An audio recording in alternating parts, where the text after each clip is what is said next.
तपाईलाई एभरेस्ट नेपालमा हार्दिक स्वागत छ। बहुत धन्यवाद।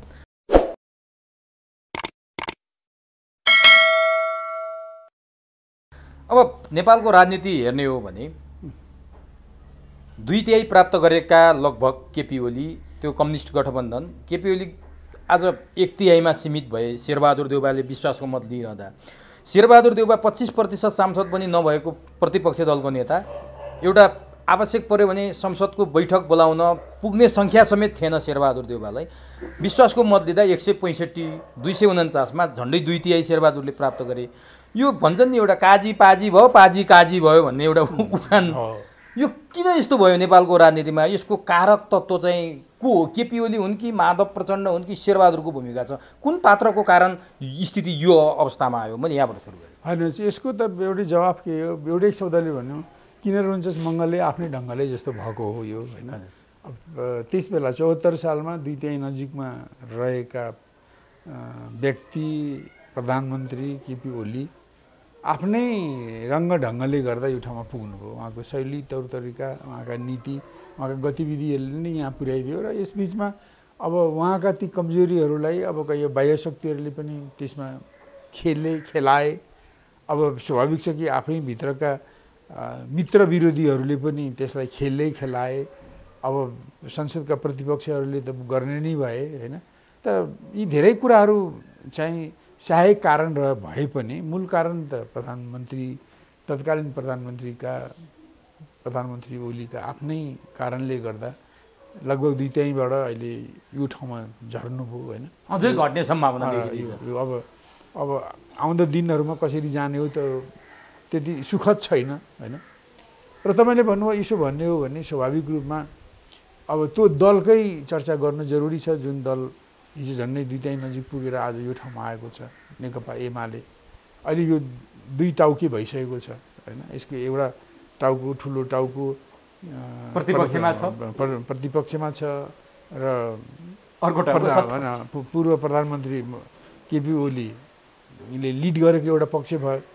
अर्को उहाँको मित्र विरोधी अब माधव नेपालले नेतृत्व गरेको अर्को पक्ष भइदियो, होइन? त्यही कारण यो ढङ्गले आएको छ। उनीहरूको बिचमा एकता हुने सम्भावना प्रत्येक दिन घट्दैछ, होइन? विभाजन हुने बढिरहेको छ। न त केपीले एकता चाहन्छन्, न त माधवले एकता चाहन्छन्, र यो घटना भएको हो भनेर भन्छन्। तपाईँका सहकर्मी पनि हुन्। हिजो तपाईँहरूलाई त्यति बेला चैत 21 गते होला सायद नेकपा एमाले हुँदा माधव नेपालले कारबाही गरेको, तपाईँहरू एमाले खोल्न बाध्य भएको 2054 चैत 21 गते, मैले फागुन 21 गते मैले त्यो कतै विज्ञप्ति हेरेको थिएँ। आज माधव नेपालमाथि त्यही डन्डा बर्सिने सम्भावना पनि देखिन्छ। र केपी ओली किन सकिरहेछन् माधव नेपाललाई? कहिले चाहिँ 24 घण्टाको अल्टिमेटम भनेर तोक्छन् त्यो 22 सांसदलाई, कहिले कारबाही गरेर 6 महिनासम्म निलम्बन गर्छन् पार्टीबाट, फेरि फर्किन आह्वान पनि गर्छन्। केपी ओलीले ठ्याक्कै त्यति बेला माधव नेपालले तपाईँहरूले गरे जस्तो कारबाही किन गर्न सकेका छैनन्? एउटा कुरा के रहेछ, धेरै पहिलेका कुरा नगरौँ, अब त्यो रिसेन्ट पास्टको कुरा गर्ने हो भने एकचोटि भर्खरै उहाँहरू फेरि विभाजनको डिलमा पुगेर फर्कने क्रममा सायद एकता नचाहेरै होला माधव नेपालजीले पार्टीकोमा बागी उम्मेदवारलाई, राष्ट्रिय सभाको बागी उम्मेदवारलाई समर्थन गर्नुभयो। त्यसले उहाँहरूको निकटतालाई झन् दूरीमा बदल्यो। त्यसपछि बढ्दै गएर अहिले पनि अब अहिले जसरी उहाँले हिजो एउटा अवस्थामा एउटा प्रतिपक्ष दलको नेतालाई प्रधानमन्त्रीमा समर्थन गर्नुभयो, आफ्नो दलको पक्षलाई विरोध गर्नुभयो, होइन? त्यो त भएको थियो। अब अहिले आएर जब यो संसद बसेकै दिन जुन विश्वासको मत लिनुभयो नयाँ परामर्शबाट नियुक्त भएका प्रधानमन्त्रीले, शेरबहादुर देउवाजीले, अब त्यस बेलाको त्यो दिनको सिनारियो हेर्ने हो भने प्रश्न देखिन्थ्यो माधव नेपालका 13 भोट नभए पनि, होइन? अब शेरबहादुर देउवाले उहाँले एकदम राम्रो सुविधाजनक बहुमतले विश्वासको मत पाउनुहुन्थ्यो। अब 65बाट गर्दा 152 मत त पाउनुहुन्थ्यो, 138-36 आउनुपर्नेमा। अब त्यस्तो स्थितिमा पनि, होइन, उहाँले किन न्यु खोज्दै त्यो एकता, त्यो शेरबहादुर देउवाको पक्षलाई मतदान गर्ने हो भने पार्टीमा रहन मिल्दैन, पार्टीमा रहन सम्भव छैन भनेर भनिरहेको सन्दर्भमा ल हिजो एउटा अवस्थामा शेरबहादुरलाई उहाँकै भनेअनुसार कथित डेमोक्रेसीलाई लिकमा ल्याउन संविधानलाई लिकमा ल्याउन भनेर गरेँ भन्नुहुन्छ त्यसको बेग्लै विश्लेषण गरौँला लिकमा ल्याउन खोजेका छन् कि अब त्यो लिक बाहिर जाने खतरा अध्यावधिक बाँकी छ त्यो चर्चा गरौँला तर उहाँले त्यसो भने पनि त यो विश्वासको मत लिने बेलामा त स्थिति त्यो थिएन उहाँ र उहाँका पार्टीका उहाँका सहकर्मी सहयोद्धा 13जनाको मत देउबाको पक्षमा नखसेको भए पनि अब उहाँले जुन पहिले 149 पुर्याउनु भएको थियो त्यो प्रधानमन्त्री त कायमै रहनुहुन्थ्यो हैन त्यसो त अब केपी ओलीकै पक्षका सांसद 8 जना पनि त गए नि ठीक छ त्यो छोड्दिउँ मैले खालि कतापट्टि के भत्किए म त्यो गएन मैले भनेको माधव नेपालजीले त्यो गरिरहनु पर्ने के आवश्यकता थियो र यदि उहाँ होइन ठिक छ हिजो एउटा तर्कमा प्रतिपक्षी दलको नेतालाई उहाँले समर्थन गर्नुभयो त्योसम्म तपाईको पनि ठिकै नभने पनि उहाँको तर्क भनौँ डेमोक्रेसीलाई संविधानलाई लिकमा ल्याउनु थियो त्यसकारण म गएँ भनेर उहाँको भन्ने ठाउँ तर पछि जब विश्वासको मत लिनु कति साउनको कति गते अब 3 गते विश्वासको मत लिनु त्यसबेला त उहाँ शेरबहादुर देउवाले 165 पाइरहनु भएको थियो त्यो पहिले नै डिक्लेयर भइसकेको थियो अब त्यो स्थितिमा उहाँको 13 जना जस्तो उहाँको बागी 13 जना मात्रै देखिन्छन् पछि 9 जना केपी ओलीकै खेमाबाट गए पनि उहाँहरूले त्यो 13 जनाले किन उता भोट दिनु परेको यसबाट के देखिन्छ भने माधव नेपाल पनि त्यहाँ बस्न चाहँदैन हैन उनी माधव नेपाल एमालेमा बस्नै चाहन्छ त्यो त्यसबाट त्यो देखिन्छ यदि उनको बस्ने लगाव भए ल ठिक छ माधव नेपालकै उपस्थिति 13 जनाकै उपस्थिति नहुँदा शेरबहादुर देउवालले विश्वासको मत पाउनु हुन्न थियो भने त्यसबेला पनि उनको एउटा तर्क रहन सक्थ्यो मैले हिजो साथ दिएँ यहाँ ल्यायो विश्वास छोड्नु विश्वासघात हुन्छ आदि इत्यादि अब जेसुकै छन् पत्या पनि नपत्या पनि एउटा तर्क त रहन्थ्यो नि त अहिले त्यो पनि त रहेन नि अब उहाँ माधव नेपालजीका 13 जना मान्छे नभए पनि त शेरबहादुर देउवालले विश्वासको मत त पाउनु यसले के देखाउँछ भने उहाँको एमालेमा रहने त्यति चाप देखिन्न हैन तर केपी ओलीले पनि त सिङ्गो एमाले नचाहेको देखिन्छ नि बालकोट पुगे बालुवाटारबाट केपी ओली तामझामका साथ तपाईँले देख्नु भएको छ कतिपयले त पञ्चर्यालीको संज्ञा पनि दिए केपी ओलीलाई एउटा हारेको सिपाहीले किन त्यसरी उन्माद गर्नु परेको थियो भन्ने प्रश्न पनि उठ्यो बालकोटको बारदलीबाट केपी ओलीले माधव नेपाललाई राष्ट्रिय गद्दार भने कम्युनिस्ट आन्दोलनको गद्दार भने माधव नेपालको अब नेकपा एमालेमा ठाउँ छैन भनेपछि केपी ओलीको पनि महासचिव भइसकेको माधव नेपाल तपाईहरूले नेकपा माले गठन गर्दाखेरिका एउटा संस्थापक माधव नेपाल अनि केपी ओलीको चरणमा तोम शरणम जान पनि त सक्दैन नि पहिलो कुरा त मैले पनि सुने बारदारीबाट उहाँको सम्बोधन हैन उहाँले जसरी भन्नुभयो हैन त्यो उहाँ यो हारेको अथवा पराजित गरेको रणामा त्यो रन्कोमा उहाँले त्यसरी बोलेको होला तर उहाँ जस्तो स्ट्याचरमा पुगेको मान्छेलाई अब यो रनको बोल्ने छुट हुँदैन हैन जति भए पनि कन्ट्रोल्ड हुनुपर्छ हैन उनले आफ्नो ठाउँ सोचेर बोल्नुपर्ने कुरा हो त्यो उहाँले मलाई लाग्छ त्यो बढी नै बोलेको हो हैन किनभने उहाँले अब उहाँलाई त यस्तो भनौँ पहिले अब नहुस राजा जस्तो भइसकेको मान्छे अब त्यो डोली बोक्नेको टाउकोमा लात्तले हानेपछि नहुसको पतन भयो जस्तै अब सारा साथी भाइ मित्रहरूलाई पनि नासिस ठानेर पेल्दै जाने क्रममा उहाँको नहुसको जस्तै गति भयो हैन अब यसबाट उहाँ धेरै रणामा परेर रन्किएर ती बोलेका होलान् ती भनौँ न त्यस्ता आवेगपूर्ण भनाइहरूकोले कसैलाई प्रतिफल दिँदैन जो अहिले दिइरहेको छैन त्यो मलाई लाग्छ त्यो केपी ओलीले त्यो आफ्नो पदबाट त्यो नबोल्नु पर्ने कुरा हो हैन नर्मल्ली नै भन्न सक्नुहुन्थ्यो गम्भीर गल्ती भयो दोष भयो यस्तो मान्छे रहन सक्दैन आदि इत्यादि भनेर पनि सक्नुहुन्थ्यो होला उहाँले तर त्यसो गरेपछि के भने उहाँहरूको रिसारिक झन् बढ्दै गयो अब होला त्यही केपी ओलीको त्यही भनाइपछि 3 गतेको विश्वासको मत दिँदा अब त्यस्तो भनेको छ भने मैले पनि किन पुनर्विचार गर्ने भनेर अर्कोले पनि अब नचाहिने भोट खन्याउन जानुभयो त्यो त जरुरी थिएन नि उहाँको त गैर जरुरी भोट हो के दुवैजना सँगै बस्न चाहनुहुन्न कि जस्तो लाग्यो अनि यो के भने उनीहरू रणकारणकीमा पर्दा त्यस्तो देखाउँछन् अब तर यिनीहरूको आफ्नो स्वार्थमा यिनीहरूले मसिनो गरी गहिरो गरी आफ्नो स्वार्थ सोचे भने दुईटैले एक ठाउँमा बस्नुपर्ने कुरो ठेगानमा पनि पुग्छन् तर अहिले यिनीहरूको रिसको रनामा भएको हुनाले कसैले पनि त मसिनो गरी गहिरो गरी त्यो सोच्ने यिनीहरूलाई फुर्सदै छैन। त्यही कारण त्यही रनामै यिनीहरू कौडिरहेका छन्। तर जुन दिन जुन पल जुन घडी उनीहरूलाई माधव नेपालले या केपी ओलीले ठन्डा भएर सोध्छन्, उनीहरूले बुझ्छन् मैले अलिक बढी नै भनिन्छु भन्ने ठाउँमा पुग्लान् होइन।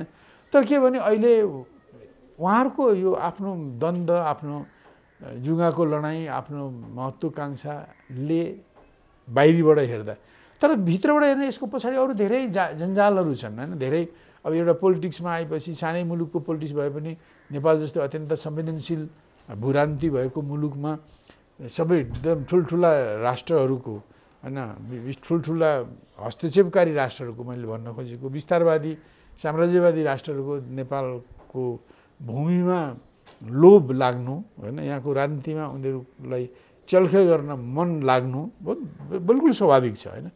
यस्तो स्थितिमा उहाँहरूको जुन अहिले लडाइँ छ यो पछाडि त्यो रनको पनि त्यो बाह्य इन्ट्रेस्टको पनि रापताप छ।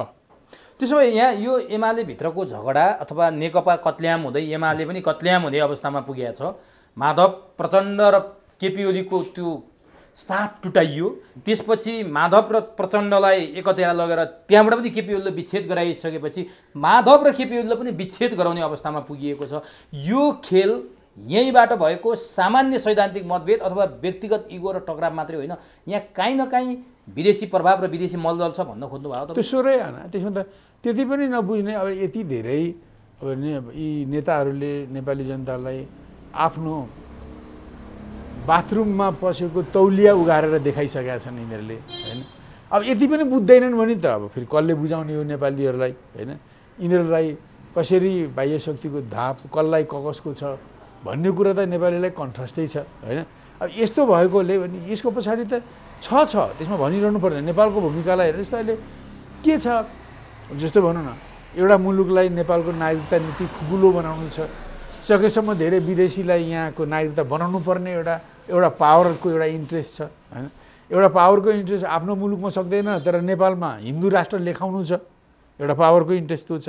यद्यपि यहाँ भएको धर्मनिरपेक्षताले जुन मन्द विष धर्मान्तरणको जुन मन्द विष फैलाइरहेको छ त्यो गलत छ, त्यसलाई खारिज गर्नुपर्ने एउटा ठाउँ हो एमसिसी सहरको डरलाग्दो त्यो तर त्यसलाई त्यो ढङ्गले अहिले हिन्दू राष्ट्रमा लगाएर फेरि यहाँ रक्तपातपूर्ण द्वन्द्व बढाउनु पर्ने त नेपालको आवश्यकता होइन। त्यसबाट जोगिनु छ नेपालले, तर त्यो एउटा राष्ट्रलाई त्यसो गर्नु छ। उसले यहाँ हिन्दू राष्ट्र लेखाएर यहाँ आगो बल्यो भने त्यही आगोमा एउटा राष्ट्रको नेताहरूले आफ्नो रोटी सेकाएर उनीहरू खान्छन् र फेरि तेस्रो पटक चौथो पटक आफ्नो मुलुकको प्रधानमन्त्री चुनिन्छन्। उनीहरूलाई त्यो इन्ट्रेस्ट छ, त्यस कारण उनीहरूले नखेल्ने कुरा त भएन। अब यहाँ नेपाल जो असंलग्न तटस्थ परराष्ट्र नीति अपनाउने पञ्चशीलको आधारमा काम गर्ने मुलुक हो। त्यहाँ नेपालले कहिले पनि भनौँ न आधुनिक नेपालले 7 सालपछि खास गरिकन राजा महेन्द्र आइसकेपछि नेपालले अब राष्ट्रवादी बाटो हिँड्न सुरु गरेपछि जुन ढङ्गले नेपालले कुनै पनि ठुला राष्ट्रको उसको रणनीतिको उसको सैनिक ब्लकको गठबन्धनको चाहिँ सदस्य हुने कहिले पनि प्रयत्न गरेन, उल्टै त्यसलाई अस्वीकार गर्दै रह्यो होइन। एकदम निरङ्कुश भनेर आलोचना गरेका विरोध गरिएका राजाले नै असंलग्न आन्दोलनको विश्वस्तरीय नेतृत्व दिनुभयो र नेपाल चाहिँ न त हामी सोभियतसँगै अमेरिकाको पछि लाग्छौँ, न त हामी चीन या भारतको पछि लाग्छौँ। हामी चाहिँ असंलग्न पनि हौँ, तटस्थ पनि हौँ होइन। हामी गुट निरपेक्ष हौँ र यसमै हाम्रो स्वतन्त्रता सार्वभौमता भू अखण्डताको रक्षा छ होइन। यो हाम्रो देशको स्थिरताको निम्ति, यहाँको विकासको निम्ति, यहाँको प्रगतिको निम्ति आवश्यकता छ भन्दै अब निरङ्कुश भनिएका तर राष्ट्रवादी राजा महेन्द्रको पालादेखि हुँदै आएको कुरा हो। अब त्यसलाई चोट पर्ने गरी अहिले यहाँ एउटा मुलुकको भनौँ न सुरक्षा रणनीति, त्यसलाई हिन्द पेसिफिक हिन्द प्रशान्त रणनीति भनिन्छ, इन्डो पेसिफिक रणनीति, छोटोमा आइपिएस रणनीति भनिन्छ। अब त्यसको आइपिएसको टुल भनेको हतियार भनेको एमसिसी भन्ने एउटा कम्पनी छ। त्यो कम्पनीसँग नेपाल सरकारले 1917 को सेप्टेम्बरमा अहिले आएको देवाजीकै मन्त्री अहिले 2017 मा अहिले उहाँको कानुन मन्त्री बनेका ज्ञानेन्द्र कार्कीले सही गरेको एउटा सम्झौता छ। जो सम्झौता चाहिँ नेपाली संविधान कानुनभन्दा माथि छ त्यसलाई संसदबाट पास गराउने हो भने त्यो संविधान त्यो एमसिसीसँगको सम्झौता मार्फत नेपाल एमसिसीको मातहतको राज्य हुन्छ। यसरी इस्ट इन्डिया कम्पनीले ब्रिटेनबाट शक्ति लिएर भारतभन्दा माथि उसले शासन गर्यो होइन, भारतको राष्ट्रभन्दा माथि इस्ट इन्डिया कम्पनीको शासन भइदियो होइन, उपनिवेश भएर रह्यो होइन। त्यस्तै अहिले यो एमसिसीसँगको सम्झौता पास गर्नु, संविधानबाट अनुमोदन गर्नुको माने, संसदबाट अनुमोदन गर्नुको माने यसलाई एमसिसीको सम्झौता भन्दा नेपालको संविधान भन्दा एमसिसीको संविधान चाहिँ माथिको ठुलो कुरा हो। कुरा जुदेदेखि एमसिसीको कुरो लागू हुने, नेपालको संविधान लागू नहुने कुरा हो। त्यो आएपछि त्यो सम्झौता लागेपछि त्यो एमसिसीका कर्मचारीहरू, भूतपूर्व कर्मचारी, वर्तमान कर्मचारीलाई नेपालको कानुनमा अदालतमा मुद्दा लाग्दैन। उनीहरूले ज्यान मारे पनि, उनीहरूले डकैती गरे पनि, उनीहरूले बलात्कार गरे पनि उनीहरू चाहिँ नेपालको कानुनबाट मुक्त हुन्छन् आदि इत्यादि। यो त भन्यो, तर यो सरकारले यो पारित गर्छ भनेर हामीले किन शङ्का गरिरहेको छ? कस्तो जस्तो अहिले सुन्नुहोस् न, एमसिसीको पक्षमा त केपी ओली पनि थिए, केपी ओली र देउबाको घाँटी जोडिएको छ एमसिसीमा भन्थे, प्रचण्ड माधवहरू विरोध गर्छन् भन्थे। आज ठ्याक्कै उल्टो भएको छ, देउबासँग प्रचण्ड माधव छन्, केपी बाहिर छन्, एमसिसी पास हुन्छ भनेर हामी तर्सिरहेछौँ। खासमा कसले गर्ने एमसिसी पास? जस्तो सबैले अब एमसिसी पास गर्ने, अब जस्तो भनौँ न, पहिले जब यो आन्दोलनको समयमा खास गरिकन पुस 5 गते संसदको विघटन भएर जब विघटन सदर कि पुनर्स्थापना जरुरी भन्ने विषयमा बहस चलिरहेको बेलामा अब त्यस बेला खुदै प्रचण्ड माधव नेपाल पक्षले अमेरिकी अधिकारीहरूसँग उच्च स्तरको बातचित गरेर हामी यसलाई पास गर्छौँ भन्ने प्रतिबद्धता जनाएपछि अब उनीहरूले होइन, पश्चिमा शक्तिहरूले, जसको नेता अमेरिका देखिन्छ, उनीहरूले आफ्नो नेपालमा भएको प्रभाव, आफ्नो हैसियतलाई उनीहरूले त्यो पक्षमा खन्याइदिए होइन। यो सबै मान्छेहरूले बुझेको कुरा हो होइन, यस्तो भएको कुरा हो। अब अहिले आएपछि अहिले पनि जस्तो भनौँ, अब यहाँ पहिले तपाईँलाई थाहा छ यो गठबन्धनबाट प्रधानमन्त्री को हुने भन्ने विषयमा साह्रै मधुरो गरी 3 जनाको नाम थियो, प्रचण्ड देउबा, प्रचण्ड, माधव। पछि अलिक चर्को गरी 2 जनाको नाम भयो, देउबा र माधव नेपालको। त्यसपछि वास्तविक रूपमा देउबा आइदिए, किनभने उनीहरूले जुन शक्तिले अहिलेको नेपालको राजनीतिमा यो परिवर्तन, यो अदालतबाट, यो संसदबाट, सरकारको गठनबाट जुन परिवर्तन ल्याएको छ नेपाली राजनीतिमा, त्यसको पछाडि अब तिनै शक्तिहरूको धेरै भूमिका भएको देखिन्छ होइन। यो सरकार निर्माण र अदालतको फैसलामा पनि त्यही शक्ति, त्यो शक्तिकै इन्ट्रेस्टलाई यसले सर्भ गरेको छ क्या। कि देउबा र अमेरिका अलि नजिक भावनाले हामीले शङ्का अलि बढी गरे व्यावहारिक रूपमा पनि, किनभने उनलाई जस्तो उनले धेरै जस्तो बढी, मैले भने माधव नेपाल र 3बाट 2, 2बाट 1 कसरी आयो भन्दा, अब जस्तो यो एमसिसीको सन्दर्भमा यी 3टा मध्येमा सबभन्दा बढी कुख्यात चाहिँ शेरबहादुर देउबा नि रहनुभयो। किन 2017 सालमा पनि उहाँकै प्रधानमन्त्री भएको पालनामा सम्झौता भयो। उहाँकै पार्टी मन्त्री हुनुहुन्थ्यो, अर्थमन्त्री, उहाँले सम्झौतामा सही गर्नुभयो। त्यसपछि निरन्तर उहाँहरू यसको पक्षमा बोलिरहनु भएको छ। अब कतिपय सर्वदलीय बैठकमा, प्रधानमन्त्रीले बोलाएको बैठकमा पनि अब काम कुरो एकातिर कुम्लोबोकी ठिमीतिर भने जस्तो विषय अर्कै छ, उहाँ एमसिसी पास गर्ने कुरा उठाउनु हुन्थ्यो होइन। त यस्तो एमसिसी बेगर उहाँको छाकै रुच्दैन कि गाँसै निल्दैन कि जस्तो गरेको हुनाले यो चाहिँ अब सिग्नेचर गर्ने पनि यही पार्टीको मान्छे, त उनले यति धेरै एमसिसी भक्ति देखाएकोले ऊ आयो भने चाहिँ निश्चितै रूपमा पास हुन्छ भन्ने पश्चिमाहरूलाई, अमेरिका र उसका मित्रहरूलाई लाग्यो। त्यस कारण उनी रोजाइमा परे। त्यसो भए नेकपा छेदविच्छेद भयो, एमाले छेदविच्छेदको अवस्थामा छ, योमा पनि कतै पश्चिमा र एमसिसीको पनि हात छ। अनि यसमा स्वाभाविकै रूपमा उनीहरूले अहिले यो अनुकूल शक्तिलाई नै को निम्ति नै अनुकूलता प्रदान गरेका हुन् होइन। यो त सब जानी सारा मान्छेलाई थाहा छ। अब जस्तो अब केपी ओलीले तपाईँ देख्नुहुन्छ, केपी ओलीले आउट अफ द वे गर होइन एउटा नागरिकता जस्तो कुरामा उहाँले अध्यादेश ल्याउनु भयो र अब त्यो अब भन्नु उहाँले हिजो धेरै चर्को विरोध गरेको पूर्व राजपा राष्ट्रिय जनता पार्टीका मानिसहरूलाई यसरी ल्याउनु भयो कि उनीहरूको कुल सङ्ख्याको 60% भन्दा बढीलाई मन्त्री नै बनाइदिनु हो। अब त्यो नागरिकताको अध्यादेश ल्याउनु भयो, पछि कोर्टले त्यसलाई यो गर्न मिल्दैन भनेर खारेज गरिदियो। त्यो त छ नै होइन। अब त्यो चाहिँ अहिले अब यो संविधान यो संसद पुनर्स्थापना भएपछि त्यो त संसदमा दर्ता भएको 2064 सालको नागरिकता ऐन हो, त्यसको संशोधन विधेयक छ। तर त्यो संशोधन विधेयकमा राज्य व्यवस्था समितिमा त्यो अहिले पनि छ। त्यसले एउटा कुरा त राज्य व्यवस्था समितिले ठिकै संशोधन गरेको छ कि बिहे गरेर आउने विदेशी महिलाहरूले तत्काल नागरिकता पाउने होइन, तत्काल अस्थायी बसोबासको प्रमाणपत्र पाउनेछन् र त्यसबेला त्यसरी बिहे गरेर आउने विदेशी महिलाले त्यो अस्थायी प्रमाणपत्रको आधारमा राजनीतिक अधिकार बाहेक, राजनीतिक नियुक्ति बाहेक अरू सबै अधिकारहरू, सामाजिक आर्थिक सांस्कृतिक अधिकार उपभोग गर्न सक्नेछन्। र 7 वर्ष पुगेपछि उनले यो अङ्गीकृत नागरिकताको निम्ति पहल, उनले नागरिकता पाउनको निम्ति पहल गर्न सक्ने छिन्, पाउने छिन् भनेर त्यो छ। यसलाई पनि घटाउनु छ अथवा हटाउनु छ। यो संशोधन राज्य व्यवस्थाले ल्यायो, यसलाई पनि त्यो हटाउनु छ एक कुरा। दोस्रो कुरा अब त्यो सबभन्दा ठुलो कुरा के हो भने जो 63 सालको परिवर्तनपछि सबभन्दा पहिलो कुरो नागरिकता ऐन संशोधन गर्ने भयो होइन। र संशोधन गरेर के गरियो भने त्यसको नागरिकताको हदम्याद, त्यसको आधार वर्ष होइन, त्यसको कट अफ इयर चाहिँ अब 2019 सालको चैत मसान्तबाट 2046 चैत मसान्तबाट यता ल्याएर 46 सालको चैत मसान्तभित्र जन्मने, नेपालमा जन्मेर यहीँ बस्ने जुन कुनै विदेशीलाई पनि जन्मको आधारमा नागरिकता दिने भनियो। त्यो जुन कुनै भने पनि मोर देन 95%, 97, 98% चाहिँ यो अब भारतबाट आउनेलाई नै भनेको हो होइन, भारतीयहरूलाई नै भनेको।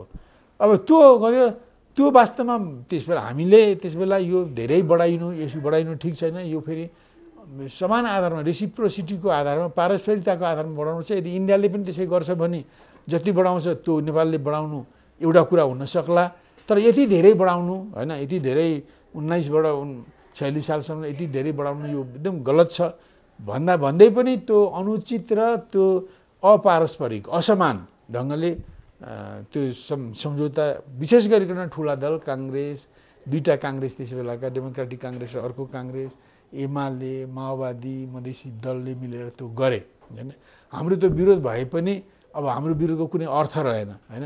अब त्यसअनुसार संविधान, त्यस बेलाको 47 सालको संविधान संशोधन गरियो, कानुन 63 सालको नागरिकता ऐन बनाइयो त्यस बेलाको पुनर्स्थापित संसदद्वारा होइन।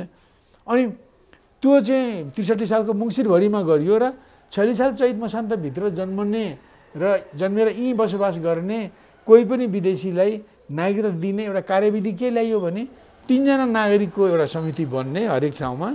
त 3 जना नागरिकले यो 46 साल चैत मसान्तभित्र नेपालमा जन्मेर यहीँ बसोबास गर्दै आएका व्यक्ति हुन् भनेर सिफारिस गरेदेखि अर्को कुनै प्रमाण नखोजिकन त्यही आधारमा जन्मको आधारको नागरिकता दिने जुन गरियो, त्यस अन्तर्गत देशमा नेपालभित्रै बस्ने 46 साल चैत मसान्तभित्र नेपालमा जन्मेर यहाँ बसोबास गर्ने बाहेक 46 सालपछि आउने हजारौँ इन्डियनहरूले यो जन्मसिद्ध नागरिकता लिएका छन्। त्यो मापदण्ड विपरीत।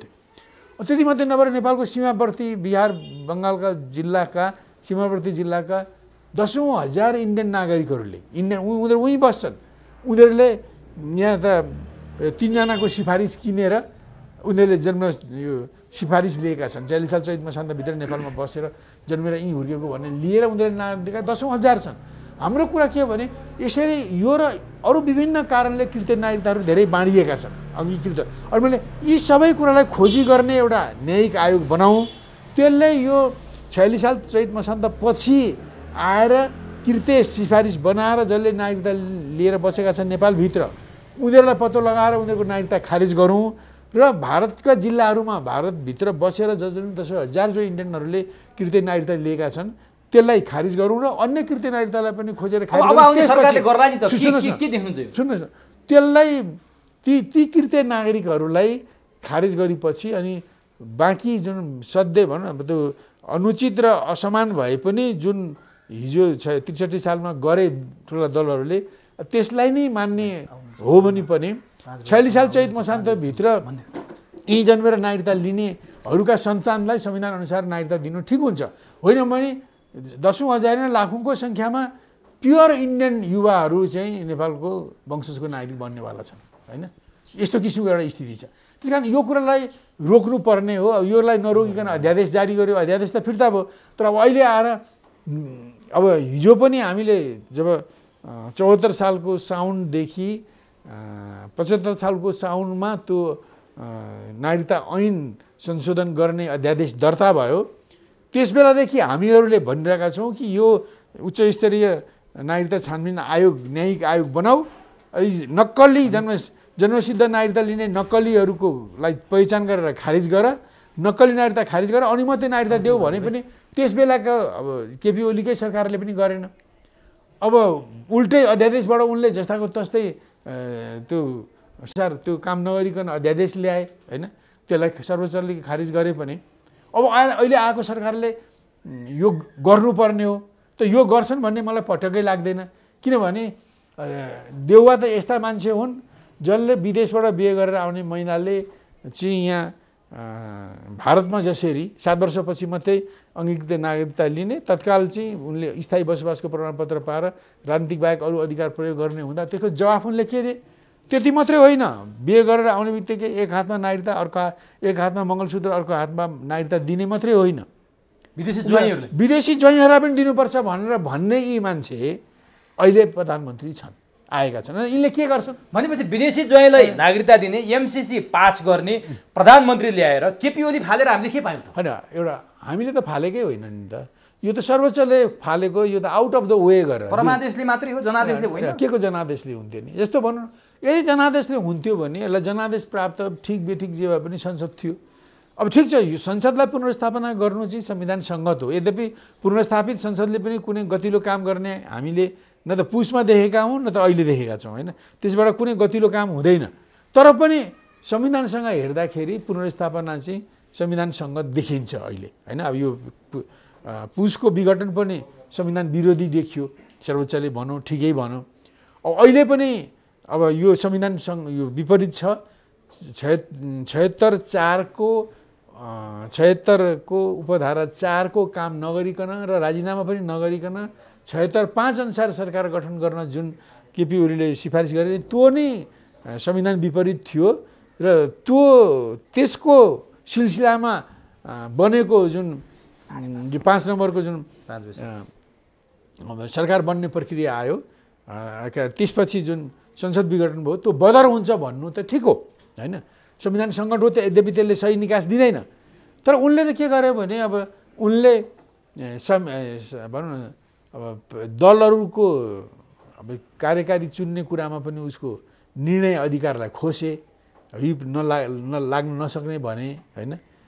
अब यो त खोजेको होइन, संविधानले त भनेको के हो भने अब चल्ते चलाते नेताहरूमा सहमति हुँदैन भने विभिन्न दलका, संसदमा रहेका विभिन्न दलका कोही सबैको चाहिँ समर्थन कमान्ड गर्ने कोही निस्किन्छ भने दलहरूले विवेकको मत दिने नीति बनाएर पनि त्यस्तो निर्णय गरेर पनि चुन्न सक्छन् भनेर एउटा टेस्टेड र फेल भइसकेको मान्छे होइन, एउटा नयाँ मान्छे, अरूको पनि विश्वास जित्ने मान्छे कुनै दलबाट, काङ्ग्रेस, एमाले, माओवादी, राप्रपा, मधेस केन्द्रित दल कसैले अथवा स्वतन्त्र दल कसैले अगाडि सार्छ भने अब त्यसलाई समर्थन गरेर पनि संसद बाँच्न सक्छ भनेर यहाँ उम्मेदवारदेखि लिएर दलले चाहिँ आफै निर्णय गरेर विवेकको मतको आधारमा सरकार चुनोस् भन्ने आशयले 76(5) को व्यवस्था गरिएको हो संविधानको। किन संविधानले 74मै के भनेको छ भने यो अहिलेको व्यवस्था भनेको बहुदलीय प्रतिस्पर्धात्मक संसदीय प्रणाली हो भनेको छ होइन। यो त पहिलो कुरा हो। तर यसमा दलहरूले आफ्नो मतदान दिने बेलामा आफ्ना सांसदहरूलाई कुनै विषयमा मत देऊ या नदेऊ भनेर हुइप लगाउन सक्छन् होइन।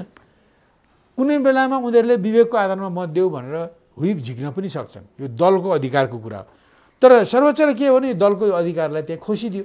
तर जुन ढङ्गले उहाँले व्याख्या गर्नुभयो, जुन विश्वासको आधार प्रस्तुत गर्ने संविधान सभाको संसदको प्रतिनिधि सभाको कुनै सदस्यलाई राष्ट्रपतिले चाहिँ मनोनित गर्न सक्ने प्रधानमन्त्रीमा भन्ने कुरा हो। तर जस्तो भनौँ 74 यो जब जेठ 6 गते तत्कालीन प्रधानमन्त्रीले त्यो संविधानको 76(4) उल्लङ्घन गरेर बाटो खोलिदिए, 76(5) अनुसारको सरकार बनाउने प्रक्रिया अगाडि बढाइयोस् भनेर आफ्नो क्याबिनेटको निर्णय प्रस्तुत गरे। त्यसलाई राष्ट्रपतिले खुरुक्क मानेर जो 7 गते जे 5 बजेसम्ममा दलहरूले त्यस्तो दाबी प्रस्तुत गर्नुहोस् भनेर प्रस्तुत गर्दा त्यो दलहरूले विश्वास पाउने आधारसहित गर्नुपर्नेमा उहाँले विश्वास पाउने आधार होइन, उहाँले सङ्ख्या खोज्नुभयो।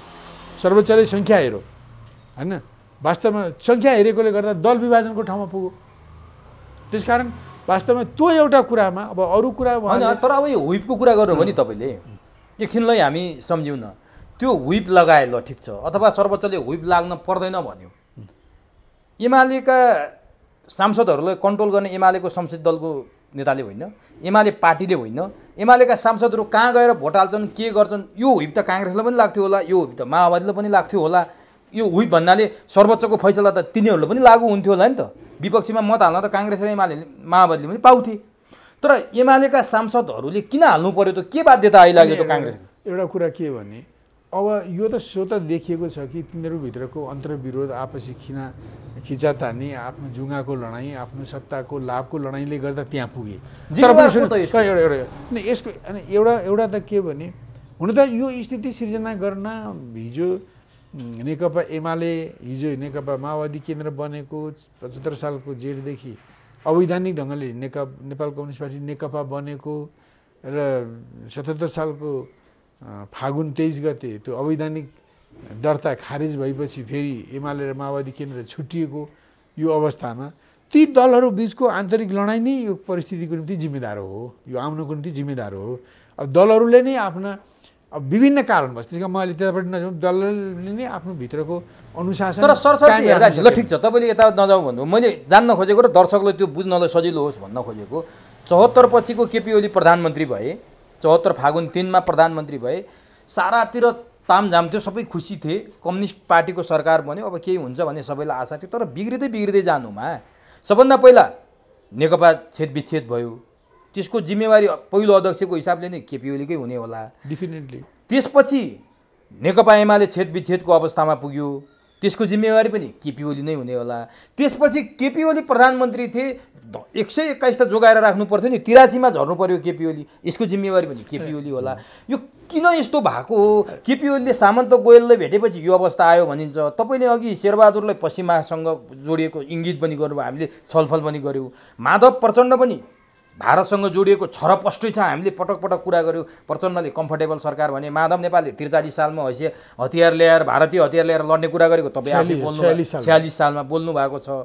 तपाईँ आफैले भन्नुभयो महाकाली सन्धि गराउनमा माधव नेपालको कहाँ हात छ, यो सबै कुरा देखिया छ। अब केपी ओली पनि सामन्त गोयलबाट प्रभावित भएर के पान गरे, यो अवस्थामा केपी ओली आए। तपाईँले एउटा कुरा तपाईँको पार्टी कार्यालयमा भन्नुभएको मलाई आज पनि झलझल्ती याद छ। अब भारतले केपी ओलीलाई थर्काउने होइन, फकाई उचाल्छ अनि थचार्छ भन्नुभएको थियो, त्यही स्थिति आएको हो कि वास्तवमा के हो? अनि यो विषयमा मैले पहिले नै भने कि अघि यो इसारा गतिविधिको निम्ति दलहरूको झगडा जिम्मेदार हो र दलहरूको झगडाको पछाडि त्यसलाई बकअप गर्ने, उनीहरूलाई आशीर्वाद दिने, बल प्रदान गर्नेहरू विदेशी शक्तिहरू। अनि कसले कहाँबाट आशीर्वाद पाए? सबैले पाए जस्तो त्यो हुन्। र अघि तपाईँले भनिसक्नुभयो। र पहिले जस्तो 77 सालको कार्तिकमा सामन्त कुमार गोयल आएर अब पहिले केपीको खुलेर विरोध गर्ने भारतले केपीसँग मित्रता गर्दै उसलाई सघाउने र अर्को पक्ष माधव केपीको विरोधी अर्को पक्ष प्रचण्ड माधवहरूलाई पनि उनीहरूलाई पनि सघाउने, तर त्यो दुईटैलाई जुधाउने, त्यो देखिएन होइन। अब एउटा कुरा के भने यो दुईटैलाई उनीहरूले भन्नु, उनीहरूको नीति के भने त्योभन्दा अगाडि विरोधीको विरोध खुलेर विरोध गर्ने समर्थकलाई गोप्य रूपले समर्थन गर्ने थियो भने पछि विरोधीसँग पनि सम्बन्ध राख्ने, अब खुलेर विरोध नगर्ने, अब मित्र जसलाई सघाइएको छ त्यो त जारी छँदैछ। त्यही ढङ्गले नै उनीहरू खेलेका हुन् होइन। भनेपछि प्रचण्ड माधव मित्र, केपी ओली विरोधी भनेर चित्रित हो भारतको। स्वाभाविकले नाकाबन्दी पछि अब त्यस्तो स्थिति देखियो होइन। हुन त केपी ओलीले पनि एक दुईवटा सवालमा भारतको ज्यादतीको विरोध गरे पनि हुन त उनी भारतकै मान्छे रहेछन् होइन। त्यो पछि आएर देखियो होइन, उतैपट्टिका रहेछन्। तर द्रोणाचार्यले एकलव्यलाई शिष्य नमाने जस्तो होइन, उनलाई शिष्य मानेन भारतले। तर पनि पछि द्रोणाचार्यले चाहिँ उसको अङ्गुठा मागी लगी काटी छोडे। अहिले केपी ओलीको पनि अङ्गुठा त्यसैले नै काट्यो होइन, त्यही गुरुले नै काट्यो होइन, जसलाई उसले शिष्य मानिरहेको थिएन होइन। तर पनि अब उसले धनुर्विद्या सिकेको थियो एकलव्यले, पछि उसले चतुर भएकोले त त्यो चाहिँ त्यसले त्यसको धनुर्विद्याले गर्दा त्यसले पछि मेरो हित विपरीत पनि मेरो निर्देशन विपरीत पनि काम गर्न सक्छ भन्ने ठानेर उसको अङ्गुठा उसले भनौँ न उसमा गुरु दक्षिणाको रूपमा मागेर अङ्गुठा लिए। त्यसपछि अङ्गुठो गएपछि धनुकाँड हान्न सकिँदैन होइन। त्यस्तै अब केपी ओली पनि वास्तवमा उनी द्रोणाचार्यकै शिष्य हुन् होइन, भारतकै शिष्य हुन्। तर उनले अब विरोध गरेरै उनलाई नपुछेरै 73 सालमा नाम चलाए नाकाबन्दीको विरोध गरेर होइन। पछि अब उनले उसलाई अब मित्रवत भएर गुरु शिष्यको सम्बन्ध सम्झाएर उसले द्रोणाचार्यले बुढी औँठो गुरु दक्षिणा लिइदिए, काटिदिए।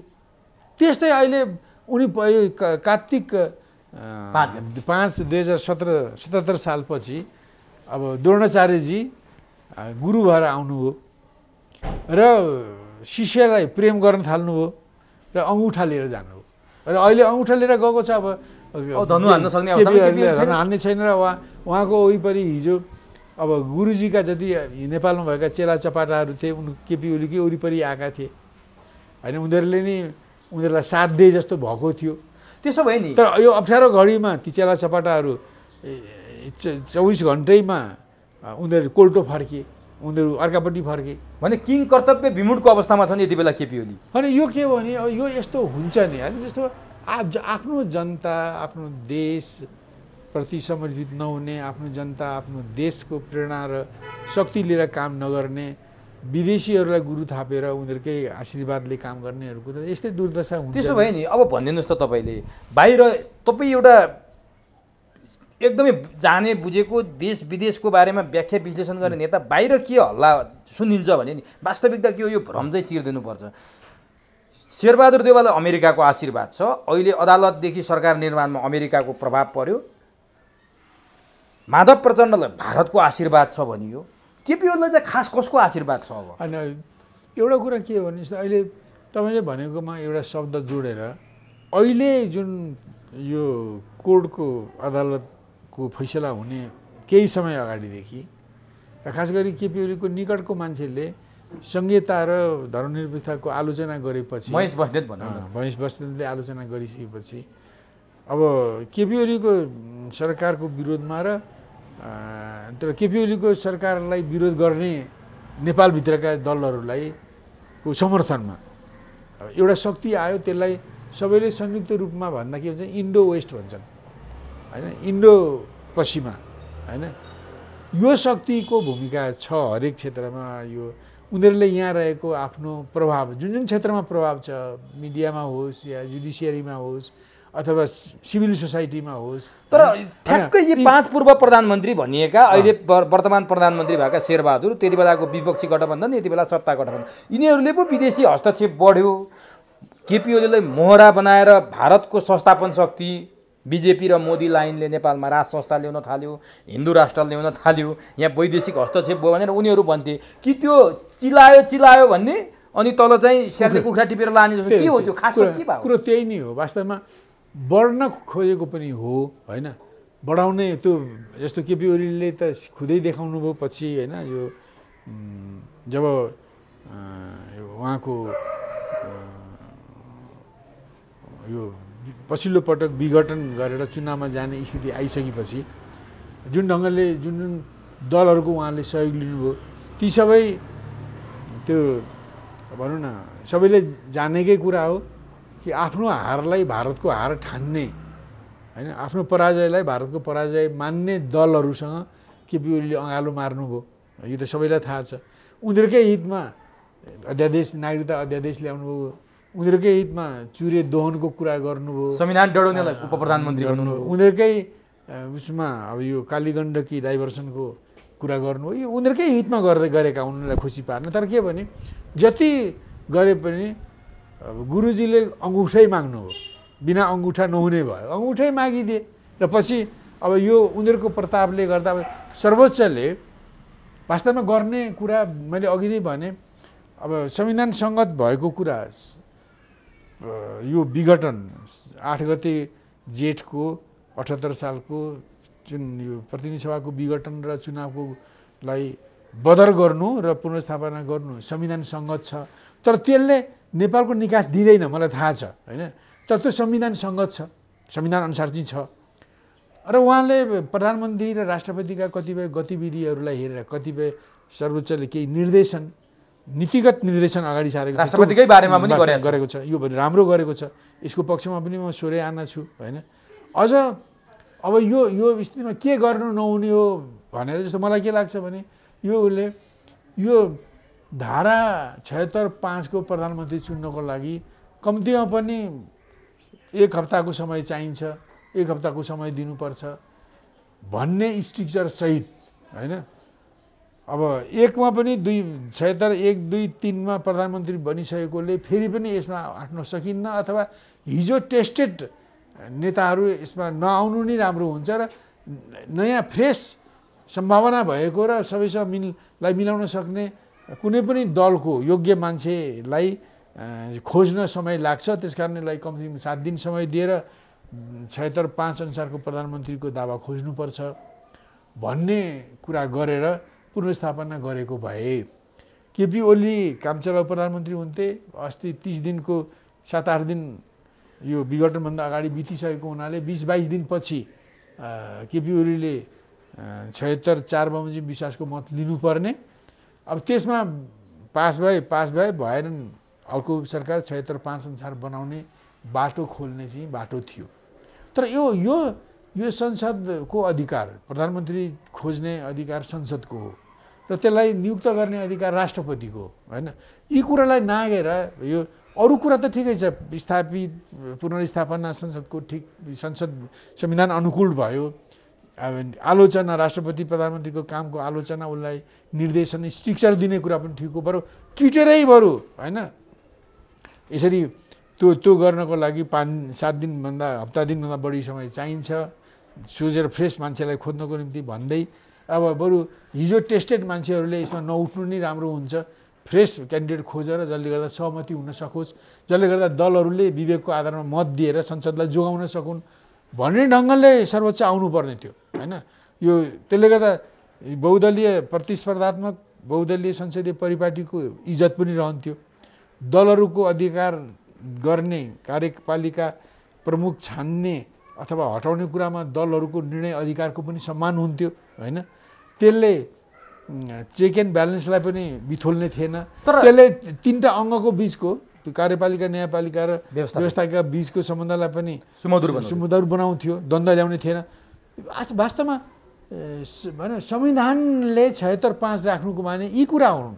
यो कि त 30 दिने प्रधानमन्त्री बनाऊ कि त दल फुटाइदेऊ भन्ने त त्यसको उद्देश्य त होइन। तर नि अब यसको प्रमुख कारक चाहिँ नि राष्ट्रपति विद्या भण्डारीले पनि जोड्न थाले मान्छेले, उहाँले गरेका हरकतका कारण पनि यस्तो भयो र केपी ओलीले जे भन्नुभयो विद्या भण्डारीले कार्यकर्ता भएर गरिदिनु भयो, त्यसकारण यो समस्या आयो भन्न थाले।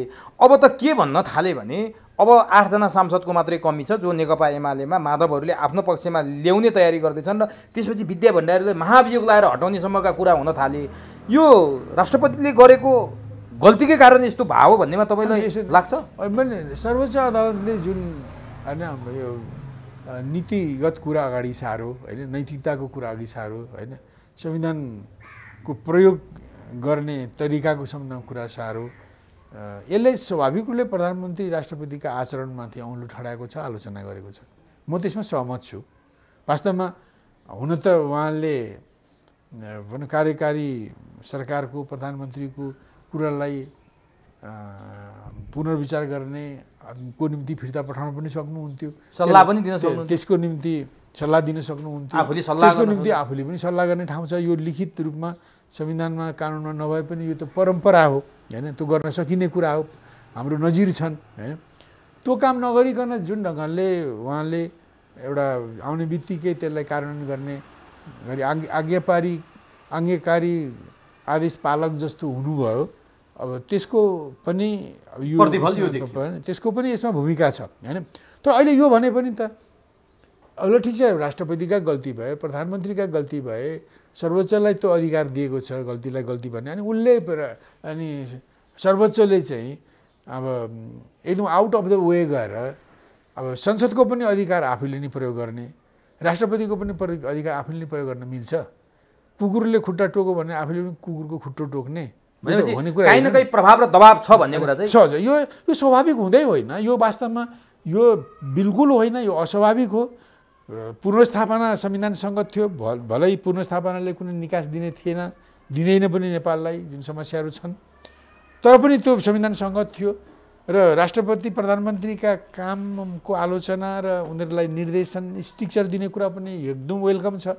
बरु त्यसमा अझ कुरा यो 76-5 जाँदाखेरि कम्तीमा पनि 7 दिनको समय दिएर दाबी माग्नुपर्छ भन्ने कुरा गर्दै बरु हिजो प्रधानमन्त्री भइसकेकाहरूले यसमा कोसिस नगरून् भन्ने कुरा राखेर पनि त्यो राम्रो हुन्थ्यो। त्यो गरेको भए अनि वास्तवमा अब दलभित्र पनि स्थिति के छ, जो प्रधानमन्त्री धेरै 4-4 चोटि भए, लगातार 3-3 चोटि भए, उनीहरूको विषयमा उनका दलका नेताहरू बोल्न सक्दैन। अब सर्वोच्चले चाहिँ कमसेकम फ्रेस क्यान्डिडेट उठाऊ भन्ने कुरा भनेर यो संविधानको स्पिरिटलाई सर्वोच्चले सम्मान गर्नुपर्ने र अब यो विग्रह आउने किसिमको काम नगर्नुपर्ने, यसमा हाम्रो मत मिल्दैन। यद्यपि सर्वोच्चले गर्यो त्यो कार्यान्वयन हुन्छ, यो विरोध हुने थिएन भन्ने कुरा तपाईँ। अब शेरबहादुर देउवा 4 पटक प्रधानमन्त्री भए, तपाईँ नजिकबाट देख्नु भएको छ, तपाईँको सहकर्मी जस्तो मित्र पनि हो।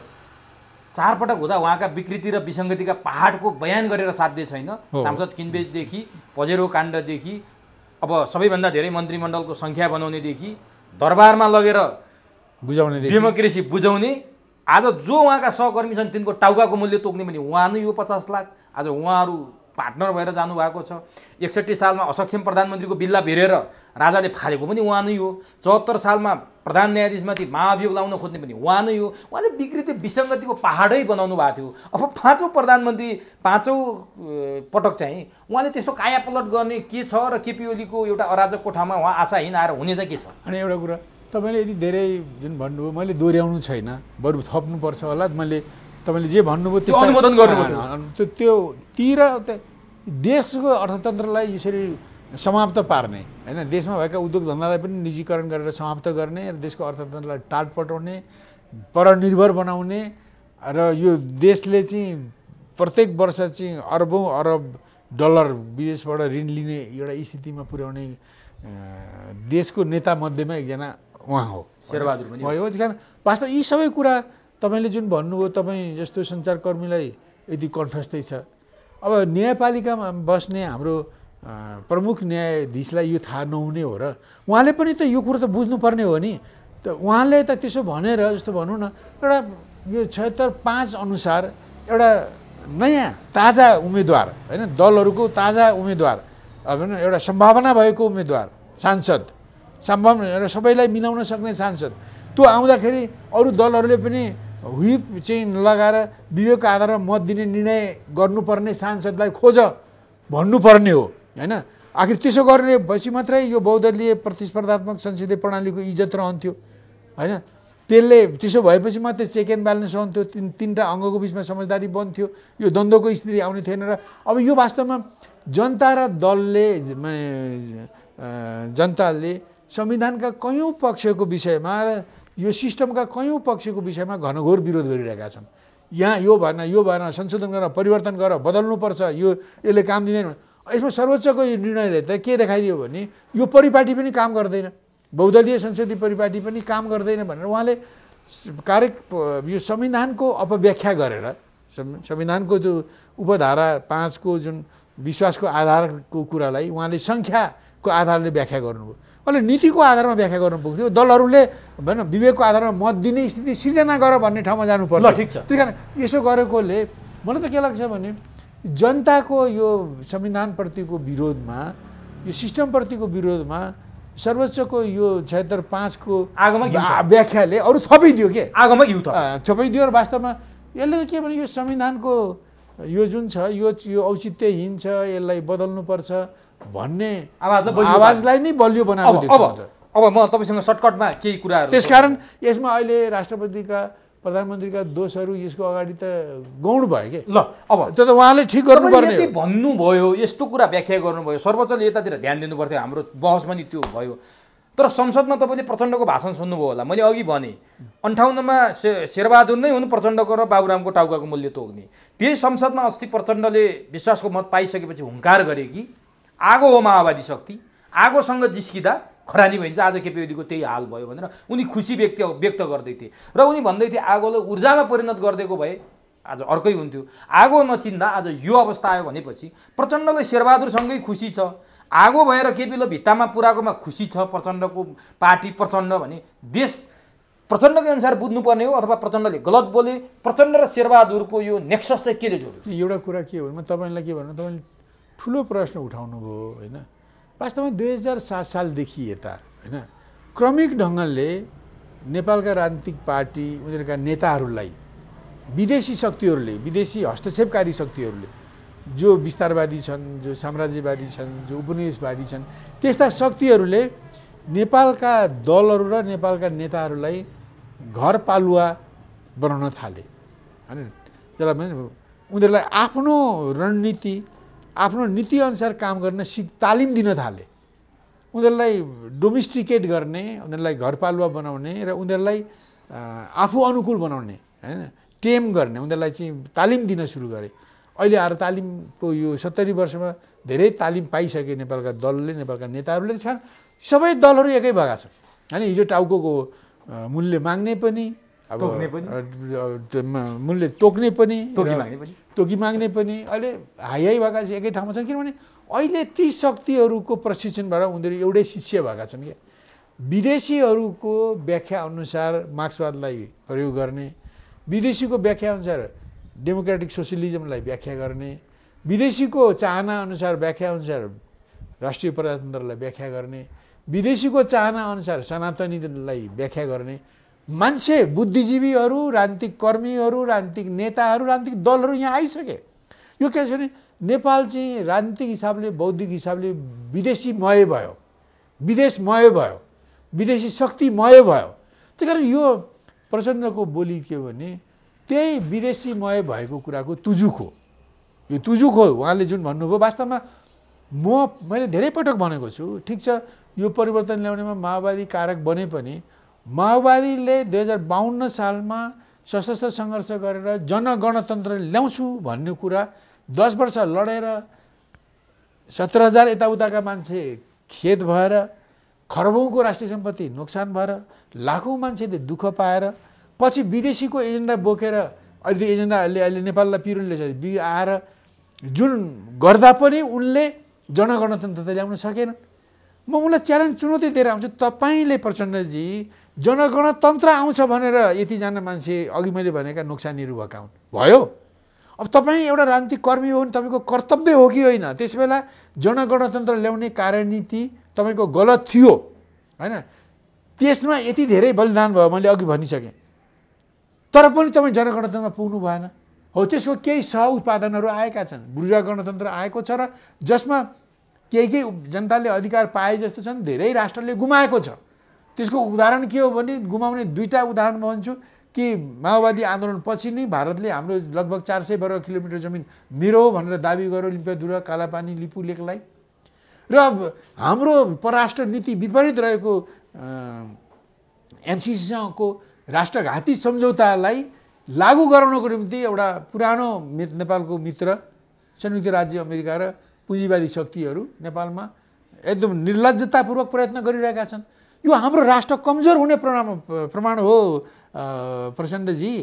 हामीले जनतालाई अधिकार दिने आडमा हामीले हाम्रो राष्ट्रको शक्ति गुमायौँ, हाम्रो राष्ट्रको माथि विस्तारवादीहरू साम्राज्यवादीहरू उनीहरूको चाहिँ वर्चस्व हाबी भएर यी दुर्गति भएका छन्। त्यस कारण उहाँले त्यसो भन्नुको बानी के उहाँ बिउजिनु भएको छैन, प्रचण्ड बिउजिनु भएको छैन। उहाँले राजनीतिक कर्मी हुन्थ्यो भने यति जनगणतन्त्र नआएपछि त्यस बेला 52 सालमै 50 सालमै जनगणतन्त्रको निम्ति सशस्त्र सङ्घर्ष गर्ने कार्यनीति लिनु गलत थियो।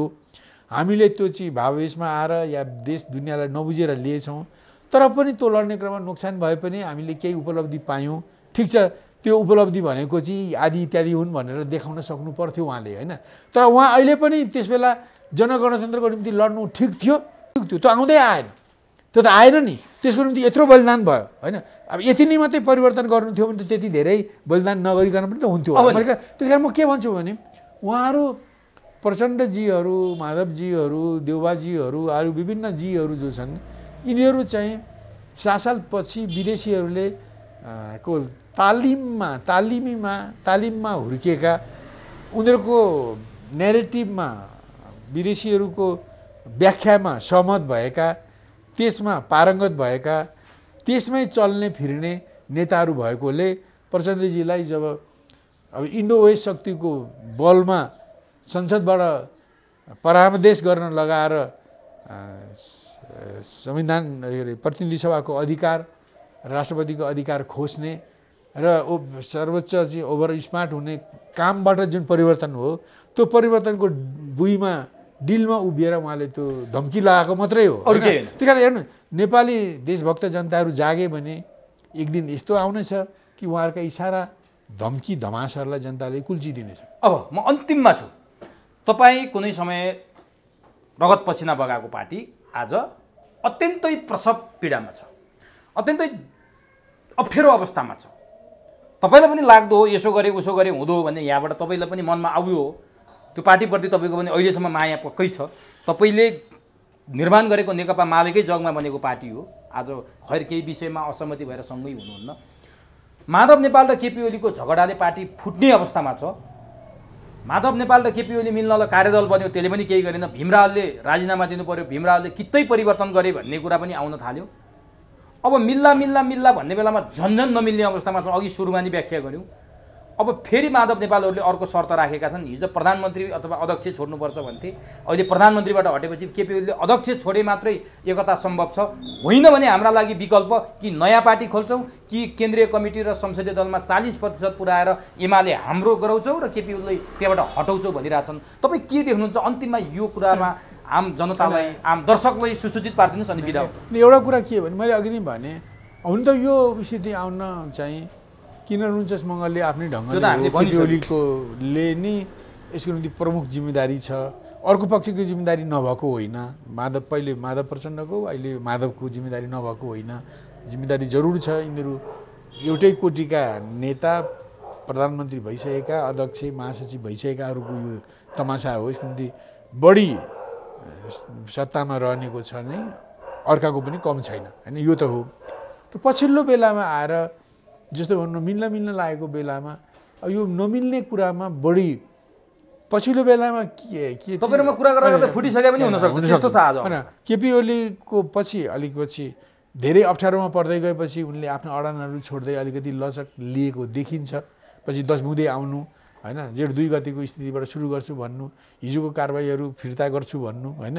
यी धेरै कुराहरू चाहिँ यो चाहिँ एक किसिमले कसैको भाषामा गोरु ब्याए जस्तो भयो, होइन। पश्चिमबाट घाम उदाए जस्तो भयो। यो भइदियोस् भनेर म खुसी पनि भएँ, होइन।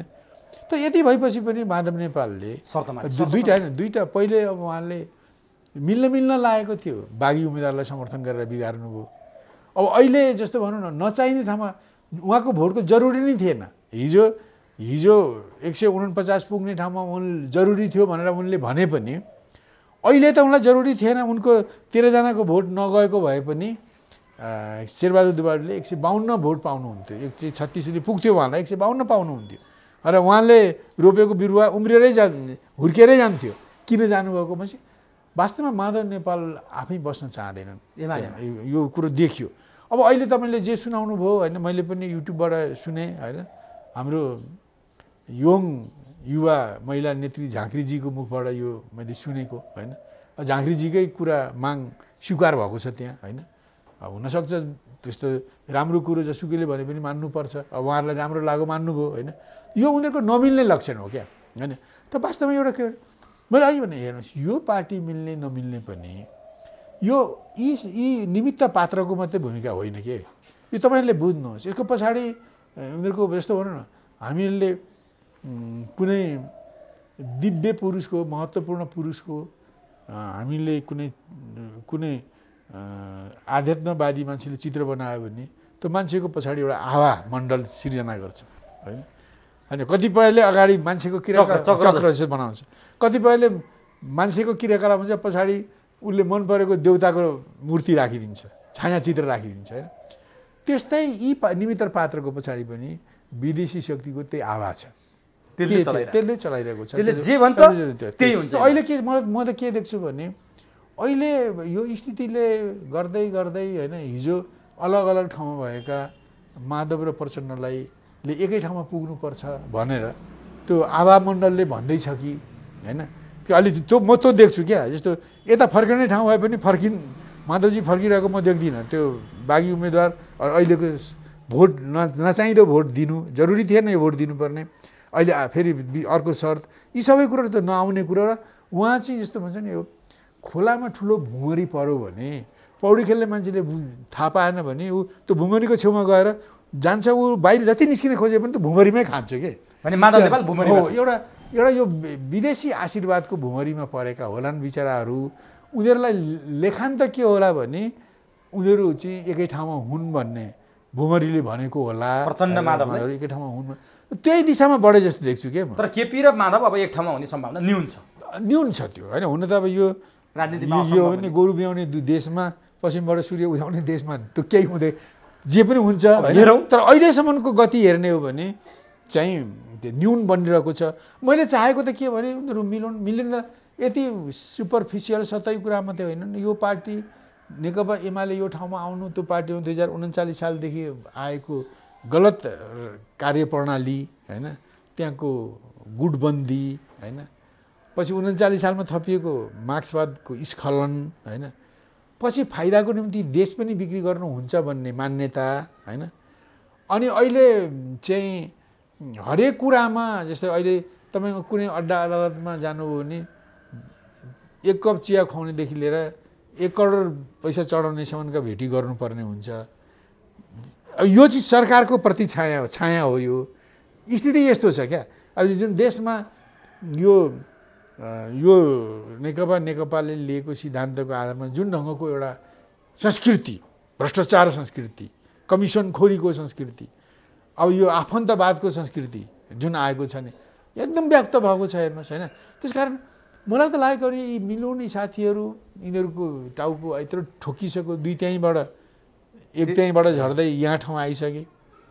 अब यिनीहरूले त सोच्नुपर्ने होइन, यिनीहरूले के यिनीहरूको पूर्ण विचार होस्, यिनीहरू नजिक आउन्, सतहमा मिलुन् मात्रै होइन। यिनीहरूको कार्यनीतिमा अघि भनिएका दोषहरू जस्तो जुन कुरालाई नसचाइकन उनीहरू एउटा पार्टी हुन सक्दैनन् होइन। उनीहरूको कार्यप्रणालीमा आएका दोषहरू, उनीहरूकामा आएका गुटबन्दीहरू, उनीहरूकोमा आएको सिद्धान्तको स्खलनहरू, उनीहरूको अब भनौँ न यिनीहरूको संस्कृतिमा आएको भ्रष्टाचारी संस्कृतिहरू होइन, यी बढ्दै बढ्दै व्यक्तिवाद, सत्ता लोभी प्रवृत्ति जे जति बढेका छन्, यी सबै कुरालाई नतासिकन नबढारिकन होइन त्यो पार्टी एकजुट हुन सक्दैन होइन। म त चाहन्छु के भने यो काम चाहिँ यो सतहबाट सुरु गर्दै उनीहरू गहिराइतर्फ जाउन् र उनीहरू एउटा गतिलो पार्टीको रूपमा आउन् भन्ने मेरो शुभेच्छा हो होइन। तर हेरौँ अब यो चाहिँ के भयो भने गैँडाको छालालाई पिनले घोच्दैन भने जस्तै होइन, उनीहरूलाई यो एकीकरणको यो प्रवृत्तिले, यो चाहनाले छुँदैन जस्तो छ। अत्यन्त दुःखद कुरा हो। हस्, समय दिनुभयो, अत्यन्त महत्त्वपूर्ण भनाइ राखिदिनु भयो, यसको लागि तपाईँलाई हार्दिक धन्यवाद। बहुत धन्यवाद।